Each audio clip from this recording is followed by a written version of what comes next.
ಅದೆಲ್ಲರ ಜೊತೆ ನನಗೆ ಊಟ ತುಂಬ ಅಂದರೆ ನಾನು ಈ ಮೂವಿಯಲ್ಲಿ ವೇಟ್ ಮೇಂಟೈನ್ ಮಾಡೋಕ್ಕೆ ತುಂಬ ಕಷ್ಟ ಆಗಿದೆ ಸರ್.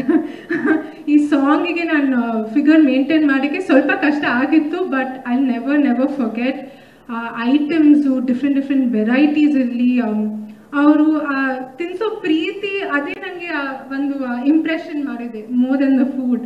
ಅವ್ರಿಗೆ ಅಷ್ಟೊಂದು ಪ್ರೀತಿ ಇದೆ, ಎಲ್ಲರಿಗೂ ಕನ್ಸರ್ನ್ ತೋರಿಸ್ತಾರೆ. ಕಾಸ್ಟ್ ಅಷ್ಟೇ ಇಲ್ಲ, ಕ್ರೂ ಅಷ್ಟೇ ಇಲ್ಲ, ನಮ್ಮ ಜೂನಿಯರ್ ಆರ್ಟಿಸ್ಟ್ ಇರಲಿ, ಸೆಟ್ಟಲ್ಲಿರೋ ಪ್ರಾಣಿಗಳಿರಲಿ, ಎಲ್ಲರಿಗೂ ಎಲ್ಲ ಒಂದು ವಸ್ತುಕ್ಕೂ ಅವರು ಅಷ್ಟೊಂದು ಪ್ರೀತಿ ಅಷ್ಟೊಂದು ಕನ್ಸರ್ನ್ ತೋರಿಸಿದ್ದಾರೆ. Because he loves his work so much. And ಈ ಒಂದು ಸ್ಟೇಜಲ್ಲಿ ಕೂತ್ಕೊಂಡಿರೋ ಕಲಾವಿದರ ಬಗ್ಗೆ ನಾನು ಏನು ಮಾತಾಡಲಿ, ನಾನು ಯಾರೂ ಇಲ್ಲ ಅವ್ರ ಮುಂದೆ. ಇವರೆಲ್ಲರ ಜೊತೆ ತುಂಬ ಎಂಜಾಯ್ ಮಾಡಿದ್ದೀನಿ. ಬಿಕಾಸ್ ಕ್ಯಾಮ್ರಾ ಮುಂದೆ ಬಂದ ತಕ್ಷಣ ಅವ್ರು ಸೀರಿಯಸ್ ಆಗಿರ್ತಾರೆ, ಬಟ್ ಕ್ಯಾಮ್ರಾ ಹಿಂದೆ ಆ ಸೀರಿಯಸ್ನೆಸ್ ಇಲ್ಲ.